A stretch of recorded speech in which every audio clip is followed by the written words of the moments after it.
वजीर इत्तला शर्जील इनाम मेमन कराची में मीडिया से गुफ्तगू कर रहे हैं। चलाते हैं तो महंगे, तो इसका आपका सोल्यूशन क्या है?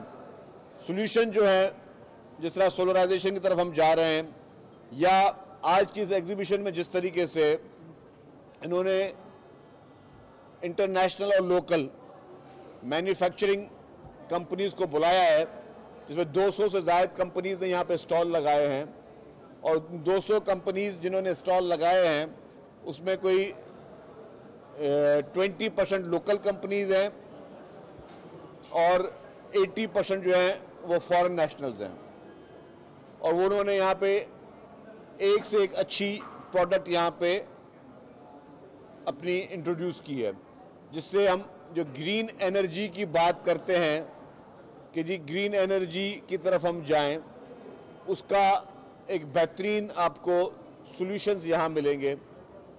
और मैं समझता हूँ कि वो लोग जो कि अफोर्ड नहीं कर सकते, या जिन लोगों के लिए ये एक बहुत बड़ा चैलेंज है कि इन चीज़ों को अफोर्ड कर सकें आज के इन महंगाई के हालात में, उनके लिए भी बहुत ज़्यादा सॉल्यूशन यहाँ मौजूद हैं।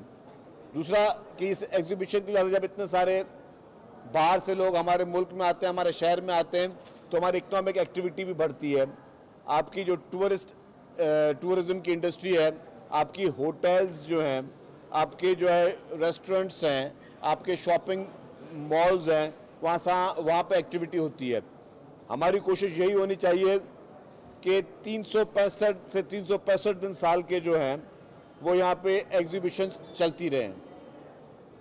आज एक एग्जीबिशन चल रही है, कल दूसरी एग्जीबिशन चले, इस तरह हम पूरी दुनिया को भी मुतारिफ कराएं कि दुनिया यहाँ पे आए और यहाँ पे कारोबार करे, और यहाँ के लोग भी, हमारे कारोबारी लोग, उनके रवाबित इंटरनेशनल बिजनेस कम्युनिटी के साथ हों, ताकि वो अपने कारोबार को भी बाहर लेके जा सकें और बाहर के कारोबार भी जो है वो पाकिस्तान में आ सके, फॉरेन इन्वेस्टमेंट भी पाकिस्तान में आ सके।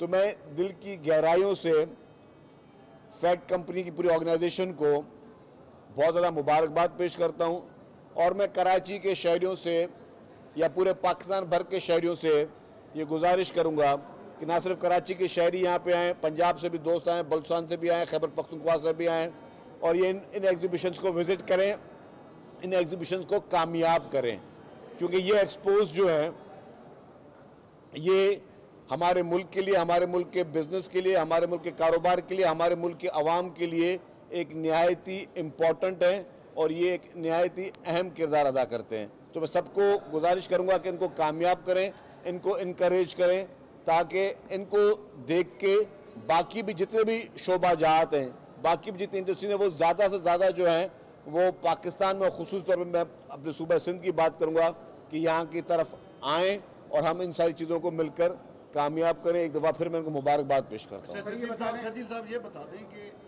साकिब निसार साहब का बयान आपने सुना होगा कि मौजूदा चीफ जस्टिस के हवाले से जो उन्होंने अल्फाज में दोहरा भी नहीं सकता, उसके अलावा ये आईनी तरामीम के हवाले से पीपल्स पार्टी इस वक्त किस स्टैंड पे खड़ी है? सर इसी से रिलेटेड है, एक तरफ जो है ना वो आईनी तरमीम और दूसरी तरफ मखसूस नशिस्तों का जो फैसला आ गया है, पीपल्स पार्टी इस वक्त कहाँ खड़ी है, किसके साथ, सुप्रीम कोर्ट के फैसले के साथ या आईनी? देखिए जी, पीपल्स पार्टी कोई किसी भी शख्स के हक या खिलाफ नहीं है, और पीपल्स पार्टी का देरीना मुतालबा था चार्टर ऑफ डेमोक्रेसी शहीद मोहतरमा बेनज़ीर भुट्टो साहबा ने उस वक्त मियां नवाज शरीफ साहब के साथ और बाकी जो पार्टीज़ थी उनके साथ बैठकर एक साइन हुई थी। उसमें पीपल्स पार्टी का मुतालबा था कि कॉन्स्टिट्यूशनल कोर्ट्स बनाई जाएं। कॉन्स्टिट्यूशनल कोर्ट्स इसलिए बनाई जाएं कि कॉन्स्टिट्यूशनल कोर्ट्स के ज़रिए लोगों को इंसाफ मिल सके, लोगों को जल्द इंसाफ मिल सके, लोगों को उनके दरवाजे पर इंसाफ मिल सके। ये ना हो कि 25-25, 30-30 साल लोगों को लग जाएं सिर्फ इंसाफ की फराहमी के लिए। इसलिए पाकिस्तान पीपल्स पार्टी हमेशा कॉन्स्टिट्यूशनल कोर्ट्स की हिमायत में रही है। शहीद जुल्फ़कार अली भुट्टो का केस इस मुल्क में एक निहायती अहम मुकदमा है, जो कि सबके लिए आई ओपनर है कि उस हस्ती ने जिसने पाकिस्तान को आइन दिया, जिसने पाकिस्तान को एटमी ताकत दी, उसको उनकी लिए उनकी ज़िंदगी में इंसाफ नहीं मिल सका। उनका अदालती कत्ल हुआ, और उस कत्ल के नतीजे में मैं समझता हूं कि वो उस सिर्फ एक लीडर का कत्ल नहीं हुआ, एक पार्टी के लीडर का कत्ल नहीं हुआ, वो उन्होंने पाकिस्तान की तरक्की का कत्ल हुआ, वो पाकिस्तान के मुस्तकबिल का कत्ल था, वो कत्ल पाकिस्तान की आवाम का कत्ल था। क्योंकि अगर वही शहीद जुल्फ़िकार अली भुट्टो साहब अगर वो जिंदा होते तो आज जो पाकिस्तान की सूरत हाल थी वो ऐसी नहीं होती। आज जो मुसलमान मुल्क जो आपस में बटे हुए हैं वो इस तरह नहीं होते।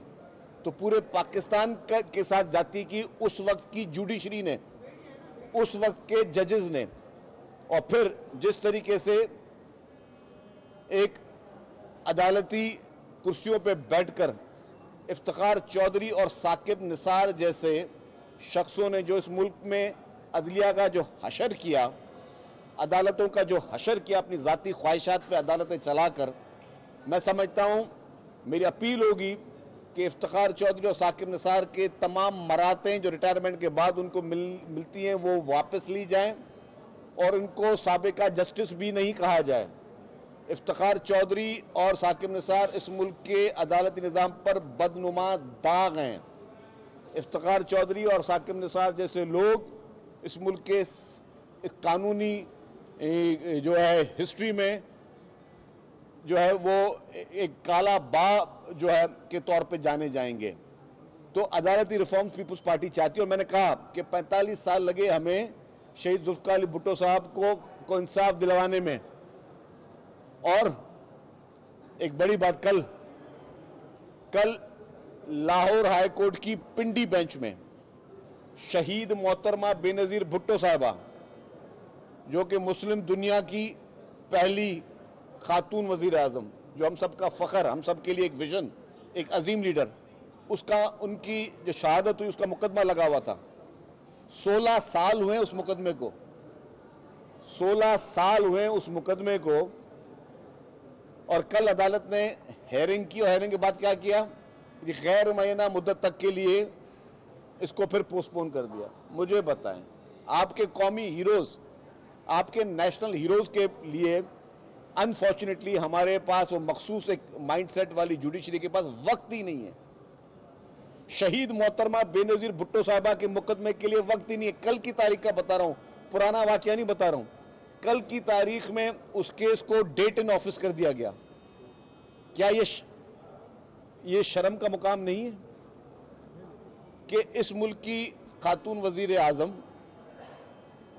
जिसने इस मुल्क को मिसाइल टेक्नोलॉजी दी, जिसने लेडी हेल्थ वर्कर्स जो हैं उनका कॉन्सेप्ट जो है इंट्रोड्यूस कराया, जिन्होंने वुमेन एम्पावरमेंट का कॉन्सेप्ट इंट्रोड्यूस कराया, जिन्होंने आवाम को आवाज़ देने का कॉन्सेप्ट इंट्रोड्यूस किया, जो कि MRD की तहरीक की रूए रवा थी, जो इस मुल्क में जदोजहद और जमहूरियत की रूए रवा थी, उनके लिए हमारे अदालतों के पास टाइम नहीं है। और बाकी किन चीज़ों के लिए टाइम है? बस कि किसी को हीरो बनाना हो, किसी के लिए जो है वो उनके बन्नी गाला के जो महलात हैं इलीगल, उनको रेगुलराइज कराना हो तो उसके लिए टाइम है।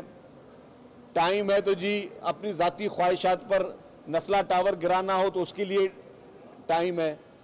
टाइम है तो जी अपने मराते बढ़ाने के लिए टाइम है। टाइम है तो बाकी सारी चीज़ों के टाइम है। पीपल्स पार्टी ने पहले ही कहा है जी कि हम किसी पर्सन स्पेसिफिक लॉ की सपोर्ट नहीं करते, हम सिस्टम की बेहतरी के लॉ की सपोर्ट करते हैं। हमारे लिए जस्टिस काजी फैज़ साहब भी उतने ही काबिल मोहतरम हैं जिस तरह हमारे लिए जस्टिस मंसूर अली शाह काबिल मोहतरम है। कोई भी जज आ जाए, कोई भी चीफ जस्टिस आ जाए, हमें कोई फ़र्क नहीं पड़ता। हमारे पाकिस्तान की वाहिद पार्टी है पीपल्स पार्टी, जिसने सबसे ज़्यादा जुडिशल एक्टिविज्म का नुकसान उठाया, चाहे वो इफ्तिखार चौधरी हो, साकिब निसार हो, उससे पहले जो शहीद जुल्फ़िकार अली भुट्टो साहब की मैं बात कर चुका हूँ। लेकिन कभी हमने जुडिशरी से लड़ाई नहीं की, कभी हमने अदलिया से लड़ाई नहीं की, कभी हमने जजेस को बुरा भला नहीं कहा, कभी हमने जजेस के ऊपर हमले नहीं किए, कभी हमने सुप्रीम कोर्ट, हाई कोर्ट, किसी कोर्ट पे हमले नहीं किए। 12 साल तक मोहतरम आसिफ अली जरदारी साहब बगैर किसी जुर्म के, बगैर किसी सज़ा के जेल में रहे। कभी उन्होंने किसी ये नहीं कहा कि जी हम जुडिशरी के खिलाफ कोई तहरीक चलाएंगे या जुडिशरी को लड़वाने की कोशिश करेंगे या जुडिशरी से लड़ने की कोशिश करेंगे। बाकी सारी पार्टीज ने पाकिस्तान में ये तजुर्बे करके देख लिए। आप हिस्ट्री उठा के देख लें, बाकी जितनी पॉलिटिकल पार्टीज हैं या तो उन्होंने अदालतों पे हमले किए या उन्होंने जजों पे हमले किए या उन्होंने जजों को धमकियां दी। पीटीआई के लीडर के आप जब डी चौक पे उनके खिताबात थे धरने में सुनते और निकाले क्लिप्स, कितनी दफ़ा उन्होंने जुडिशरी को लताड़ा या जुडिशरी पे हमले किए या जुडिशरी को धमकियां दी हैं। पीपल्स पार्टी ने सबसे ज़्यादा जुल्म सहे, उसके बावजूद कभी जुडिशरी को जो है वो कोई धमकियां नहीं दिया, उस पर कोई हमले नहीं किए या जुडिशरी से लड़ाई नहीं की। हम कहते हैं हमारे लिए सारे जजेस काबिल एहतराम हैं, लेकिन कल जो पीटीआई के लीडर ने जेल से बैठकर भी एक जज साहब का नाम लेकर कह दिया कि जी मैं इसकी हिमायत करता हूं, तो क्या वो सही है? क्या किसी पॉलिटिकल पार्टी के शख्स को या किसी सियासतदान को या किसी आम शख्स को बोलना चाहिए कि जी मैं फलाने जज की हिमायत करता हूं?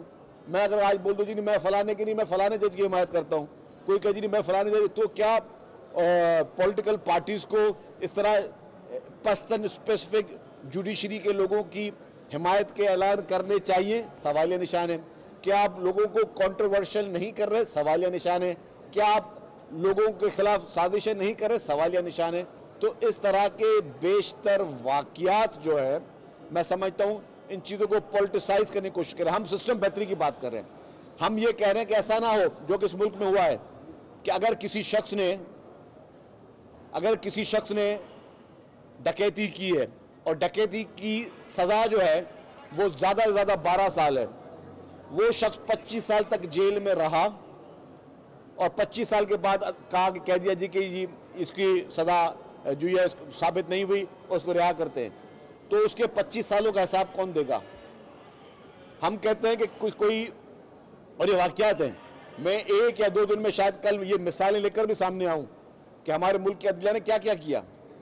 परवेज मुशर्रफ जैसे डिक्टेटर ने जितनी गैर आईनी काम किए, जितनी गैर आईनी उन्होंने एक्टिविटीज़ की, उसको इंडोर्स किसने किया? अनफॉर्चुनेटली इस मुल्क की जुडिशरी ने किया। मोहतरमा बेनज़ीर भुट्टो शहीद की 2 इलेक्टेड गवर्नमेंट्स अवाम के मैंडेट से आईं और दोनों हुकूमतों को घर भेजा गया। मोहतरमा बेनज़ीर भुट्टो शहीद साहबा ने दोनों दफ़ा अदालतों पर एतमाद करके वो अदालतों में गई कि जी मेरी गवर्नमेंट को गलत डिसॉल्व किया गया, गलत तरह निकाला गया। जुडिशरी ने दोनों मरतबा मोहतरमा बेनज़ीर भुट्टो साहबा की वो अपीलें रद्द कर दी, कोई रिलीफ नहीं दिया हमें। वो किसके कंट्रोल में चल रही थी वो जुडिशरी उस वक्त, और क्यों नहीं जुडिशरी ने रिलीफ दिया? तो पीपल्स पार्टी जो सबसे ज्यादा विक्टिमाइज रही है, हिस्ट्री कहती है। बाकी अभी कोई 1 साल से जेल में और रोना शुरू कर दे और जो है वो बच्चों की तरह जो है वो गिड़गिड़ाना शुरू कर दे, मैं समझता हूं उनका अभी तक बाल भी बाका नहीं हुआ।